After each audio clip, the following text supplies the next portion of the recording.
Hello friends, welcome back to my channel. તો તમને જો મારા ટિપ્સ વિડીયો પસંદ આવે તો તમે મારી ચેનલને લાઈક શેર કરી સબસ્ક્રાઈબ કરજો. તો આપણે ચલો ટિપ્સને શરૂ કરીએ. તો આપણે સૌપ્રથમ તો આપણે કઢાઈમાં તેલ ગાળતા હોઈએ છીએ. તો તેલમાં આવી રીતે કચરો રહી જતો હોય છે. ઘણી વાર ગાળીએ છીએ છતાં પણ તેમાં તમે જોઈ શકો છો કે તેલમાં ઝીણી ઝીણી રજ જેવો કચરો રહી જતો હોય છે. તો આપણે તેને દૂર કરવા માટેનો આપણે ઉપાય જોઈએ. તો આપણે એમાં ટિપ્સ જોઈએ. તો આ ઘણી આમાં રોજિંદા જીવનમાં ઉપયોગ થાય તેવી ટિપ્સ તમને આ વિડીયોમાં જોવા મળશે. તો તમે આ વિડીયોને એન્ડ સુધી કન્ટિન્યુ રાખજો. તો કઢાઈમાં જુઓ, તમે જોઈ શકો છો કે આવી રીતે કચરો રહી ગયો છે. આપણે બીજી વખત જો વાટકીમાં પણ કચરો હોય છે, આપણે બીજી વખત ગાળીએ તો પણ તેમાં કચરો રહી જતો હોય છે. તો આપણે કચરો ન રહે તેને દૂર કરવા માટે આપણે શું ઉપયોગ કરીશું, તો તેને આપણે આ વિડીયોમાં જોઈશું. તો આવી રીતે મેં એક વાટકો લીધો છે. ત્યારબાદ આપણે તે ગળણી લીધી છે. ગળણીમાં આવી રીતે રૂ લેવાનું છે અને રૂ દ્વારા આવી રીતે ગાળી લેવાનું છે. તો આમ ગાળી લઈશું તમે તો તેમાં જે પણ ઝીણી ઝીણી રજ છે, કચરો છે ગાળેલું, તો એમાં બધું નીકળી જશે અને તેલ એકદમ ચોખ્ખું, જુઓ તમે જોઈ શકો છો કે એકદમ ચોખ્ખું તેલ ગળાઈ ગયું છે. તો આ ટિપ્સ તમને જો પસંદ આવે, તમે જોઈ શકો છો કે રૂમાં જો બધો જ કચરો તેમાં આવી ગયો છે. જો તમને પસંદ આવે આ વિડીયો તો તમે મને જરૂરથી કહેજો. તો આપણે ચલો જોઈએ નેક્સ્ટ આઈડિયા. તો આવી રીતે કઢાઈમાં આપણે ભૂંગળા તળતા હોઈએ છીએ, તો એકદમ લાલ થઈ જતા હોય છે. તો જલ્દીથી ભૂંગળા તળી લઈએ અને લાલ પણ ન થાય તેના માટેની આપણે ટિપ્સ જોઈશું. તો જુઓ, આપણે બધા ભૂંગળા આવી રીતે લેવાના છે. તેને એક દોરો લઈશું અને દોરામાં આવી રીતે બધા ભૂંગળાને પરોવી લઈશું. તો જુઓ, બધા જ ભૂંગળા પરોવાઈ ગયા છે. આવી રીતે બધા 1 બાય 1 પરોવવાના છે અને ઇઝીલી ઝડપથી તળાઈ જાય એવા ભૂંગળા આપણે તળવાની આ ટિપ્સ છે. તો આવી રીતે બધા જ ભૂંગળાને પરોવી લઈ ત્યારબાદ આવી રીતે તેલમાં તળવાના રહેશે અને ત્યારબાદ ફટાફટ કાઢી લઈશું. તો તમે જોઈ શકો છો કે ભૂંગળા એકદમ સરસથી તળાઈ ગયા છે. તો જુઓ, જે આપણે ઓમાં તળ્યા હતા તે થોડા લાલ થઈ ગયા છે અને આ દોરા દ્વારા તળ્યા છે તે એકદમ સરસ તળાઈ ગયા છે. તો આ મારી ટિપ્સ તમને કેવી લાગી છે તે પણ તમે મને જણાવજો. ત્યારબાદ આપણે આ લેગીઝના છે કે ગમે તે આવી રીતે બોક્સ હોય છે તો આપણે તેનો ઉપયોગ નથી કરતા અને જનરલી ફેંકી દેતા હોઈએ છીએ. તો તેનો પણ શું ઉપયોગ કરવો તે પણ હું તમને આ વિડીયોમાં બતાવવાની છું. તો આવી રીતે બોક્સ લીધું છે, તેને આપણે 2 ટેપ આવે છે. તો એ ટેપનો ઉપયોગ કરીને આપણે તેનો ઉપયોગ કરીશું. તો આવી રીતે ટેપ લઈ કટ કરી લઈશું અને આવી રીતે તેમાં ચિપકાવી દઈશું. ત્યારબાદ આપણે રૂમમાં છે, તમારા રૂમમાં છે કે ટેબલ પર છે કે આવી રીતે તમે એને ચિપકાવી દઈશો તો તેમાં તમે એનો ઉપયોગ ઘણો સરસ રીતે કરી શકો છો. કે તેમાં તમે સૂવા ટાઈમે જે આપણે બામ છે, તેલ છે, જે કાંઈ પણ તમારે ટીપા છે, કાનના આંખના ગોગલ્સ છે, ચશ્મા છે, તે પણ તમે તેમાં રાખી શકો છો. બુક્સ છે, જો તમારે બુક વાંચવાની, સૂવા ટાઈમે બુક વાંચવાની આદત હોય અને બુક તમારે શોધવી ન પડે તો એ બુકને ફટાફટ તમે ત્યાંથી લઈ અને વાંચી શકો. તે માટે તમે ત્યાં આવી રીતે રાખી અને પેક કરી શકો છો. તો આવી રીતે પણ તેનો ઉપયોગ થઈ શકે છે. તેમાં આપણે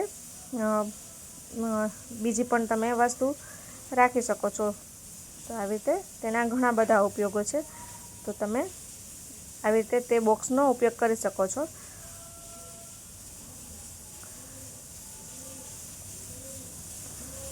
તો ચલો આપણે નેક્સ્ટ આઈડિયા પણ હવે જોઈશું. તો આવી રીતે નેલ પોલિશ છે, લિપસ્ટિક છે, કોઈ પ્રસંગમાં જવું હોય અને શોધવી પડે કે જનરલી લેડીઝ લોકોને, ગર્લ્સને એવી આદત હોય કે મેચિંગ જોઈએ છે તો ફટાફટ શોધવામાં વાર લાગે છે. તો આપણે ઝડપથી મળી જાય તો તેના માટે આપણે શું કરીશું, તો આપણે આ વિડીયોમાં જોઈશું કે ઇઝીલી આપણે ફટાફટ મળી જાય તેના માટે. તો આવી રીતે એક બોક્સ તો બધા પાસે હોય જ છે, તો આવી રીતે એક બોક્સ લઈશું. ત્યારબાદ આવી રીતે ઊનનો દોરો લીધો છે. ઊનનો દોરો લઈ શકો અથવા તો તમે બીજો પણ દોરો લઈ શકો છો. તો આવી રીતે દોરાનો ઉપયોગ કરી અને તમારે આવી રીતે બોક્સમાં બનાવવાના છે. તો તેને આવી રીતે બાંધી લેવાનું છે. ત્યારબાદ તો આવી રીતે દોરાની મદદથી આપણે તેને નાના બોક્સ જેવું બનાવી લઈશું. જુઓ, તમે જોઈ શકો છો કે આવી રીતે નાના નાના તેમાં ખાના બની રહ્યા છે.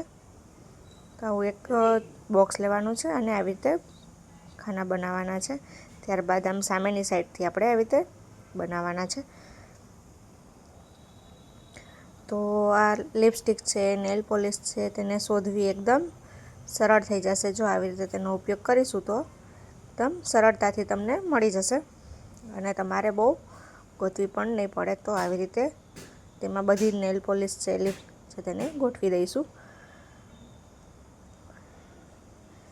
તો તમને આ મારી ટિપ્સ કેવી લાગી છે તે પણ મને તમે કમેન્ટમાં જરૂરથી જણાવજો. અને જો તમને કોઈ પણ સવાલ હોય તો તે પણ તમે મને પૂછી શકો છો. અને જો તમારી પાસે નવા આઈડિયા હોય તે પણ તમે મને શેર કરી શકો છો અને તે પણ હું આમાં વિડીયોમાં મૂકીશ તમારું નામ સહિત. તો જો આવી રીતે બધું ગોઠવી દઈએ તો એકદમ ઇઝીલી તમને મળી જશે. ચલો જોઈએ નેક્સ્ટ ટિપ્સ નંબર 3. તો જનરલી આવી પિન બધાના ઘરમાં હોય જ છે અને આપણે બધા આઉટફિટ્સમાં મેચિંગ પહેરવી હોય તો તમે આવી રીતે નેલ પોલિશ દ્વારા મેચિંગ કલરથી કરી શકો છો. તો તમે આવી રીતે પિનમાં કલર કરીએ અને ડ્રેસની મેચિંગ પણ તમે કરી શકો છો. તો આ પણ એક ટિપ્સ છે, ઇઝી છે અને ફટાફટ. જો તમારી પાસે નથી પિન મેચિંગ તો તમારે લેવા જવાનો ટાઈમ ન હોય તો તમે આવી રીતે કરી અને 5 થી 7 મિનિટ સૂકવી અને પછી તમે એ પિનને ઉપયોગ કરી શકો છો. તો આ પણ ટિપ્સ એકદમ ઇઝી છે. તો આવી રીતે પણ કરી શકાય છે. તો તમને મારી આ ટિપ્સ કેવી લાગી તે પણ તમે. તો ચલો આપણે જોઈએ નેક્સ્ટ આઈડિયા. તો આવી રીતે એક કેસરોલ લીધો છે. તમે ત્યાં શું કહેતા હોય, બધા પ્રદેશની ભાષા અલગ હોય છે. તો કેસરો કહીએ કે ઝાકરિયો કહીએ કે ગરવો કહીએ. તો તેમાં જનરલી આવી રીતે રોટલી બનાવતા હોય અને તે આપણે આવી રીતે ઢાંકી દઈએ તો આમાં ભેજ લાગી જાય છે અને રોટલી ભીની થઈ જાય છે. તો આવી રીતે આજુબાજુ ભીની થઈ જતી હોય છે. તો એ ન થાય તેના માટે આપણે આ આઈડિયા કરીશું.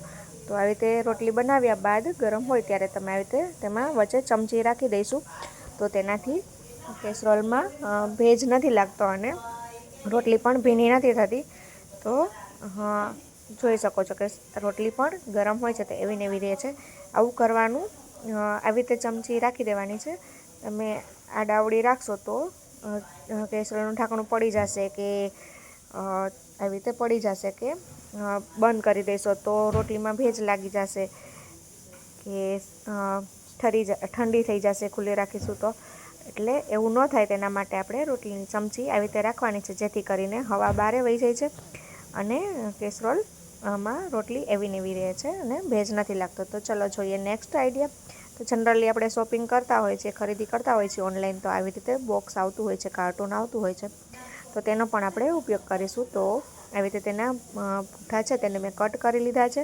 તો આવી રીતે તેની આવી રીતે 6-7 આવી રીતે કટ કરવાના છે. ત્યારબાદ તેનો પણ આપણે ઉપયોગ કરીશું. તો જો બધા કટ થઈ ગયા છે તો તેને આપણે ગ્લુગન દ્વારા આવી રીતે આડા આવી રીતે ગોઠવવાના રહેશે. તો આવી રીતે ગોઠવીને ચિપકાવી દઈશું બધા જ કટકાને. તો જુઓ બધા સરસથી ગોઠવાઈ ગયા છે. તો હવે તેને સપોર્ટ માટે આપણે બધા આડાવડા ન થઈ જાય તેના માટે આપણે સપોર્ટ માટે તેમાં પાછળ કટકા પણ લગાવી શકીએ છીએ અથવા આખું પૂઠું પણ આપણે તેમાં લગાવી શકીએ. આવો નાનો કટકા પણ લગાવી શકાય છે અથવા આવી રીતે આખું પૂઠું પણ લગાવી શકાય છે. તો તમે આવી રીતે લગાવો તો તે જે આપણે બધી ચોંટાડ્યા છે તેને સપોર્ટ મળી જશે અને સરસથી થઈ જશે. તો આવી રીતે ડબલ ચપકાવવાનું છે. ત્યારબાદ આપણે તેમાં આવી રીતે 3 કટ લગાવી લઈશું. તો કટ શું કામ લગાવ્યા છે તે પણ આપણે તેમાં આગળ તમને જોવા મળી જશે. તો આવી રીતે 3 કટ લગાવી લઈએ. તો મેં 3 કટ લગાવી લીધા છે. ત્યારબાદ આવી રીતે નાના કટ છે તેને ગ્લુગન દ્વારા આપણે ચિપકાવી દેવાના છે. તો તમે જોઈ શકો છો કે આ કટ ઊંડા લગાવવાના છે અને તેને એકદમ અંદર આવી રીતે ચિપકાવી દેવાના છે, આવી રીતે નાના નાના કટને. તો એ પણ ચિપકાવી દીધા છે. ત્યારબાદ ગ્લુગનની મદદથી આપણે તમે જોઈ શકો છો કે બધા એકદમ સરસથી ચિપકાઈ ગયા છે. અને ગ્લુગન દ્વારા આવી રીતે બધે ટપકા ટપકા કરી લેવાના છે. એ પણ આપણે શું કામ કરીશું તો એ પણ તમને આગળ જતાં સમજાઈ જશે વિડીયોમાં. તો આવી રીતે આખા પૂઠામાં આવી રીતે બધે જ છૂટા છૂટા ટપકા કરી લઈશું.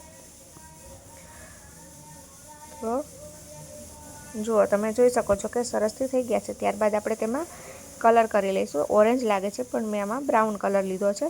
તો આવી રીતે બધા જ માં કલર કરી લેવાનો છે. તમે તેમાં તમારી પસંદનો કલર પણ વાપરી શકો છો. પણ મેં અહીં ઓરેન્જ જેવો કલર લીધો છે, ઓરેન્જ બ્રાઉન. તો આવી રીતે આખામાં કલર કરી લઈશું. હવે તમને સમજાઈ ગયું હશે કે મેં જે ટપકા કર્યા હતા તે શું કામ કર્યા હતા. તો તેનો શો સરસ આવી રહ્યો છે, તો એટલા માટે કર્યા હતા. અને ત્યારબાદ આવી રીતે દોરી લઈશું અને તેને પાછળ આવી રીતે સેલો ટેપ દ્વારા ચિપકાવી લઈશું. એ સરસ થઈ ગઈ છે. ત્યારબાદ તમે આમાં ફ્લાવર પોટ પણ રાખી શકો છો. અને અમારું રેડી થઈ ગયું છે. તો જો તમને મારો વિડીયો પસંદ આવ્યો હોય, મારા આઈડિયા પસંદ આવ્યા હોય તો તમે મને કમેન્ટમાં જરૂરથી જણાવજો. અને મારી ચેનલને સબસ્ક્રાઈબ કરી, લાઈક કરી, શેર કરી ને કમેન્ટ કરજો. અને જો તમારી પાસે નવા આઈડિયા હોય તો તે પણ તમે મને જણાવજો. તો તે પણ આ વિડીયોમાં મૂકવામાં આવશે ચેનલમાં. તો જુઓ કેટલું સરસ ઉપયોગ થઈ શકે છે. આવી રીતે તમે પણ ઉપયોગ કરી શકો છો આવેલા બોક્સમાંથી. તો ચલો ફ્રેન્ડ્સ, મળીએ નેક્સ્ટ વિડીયોમાં. જય Shri Krishna, bye bye, take care. અને મારી ચેનલને સબસ્ક્રાઈબ કરવાનું ભૂલતા નહીં. તો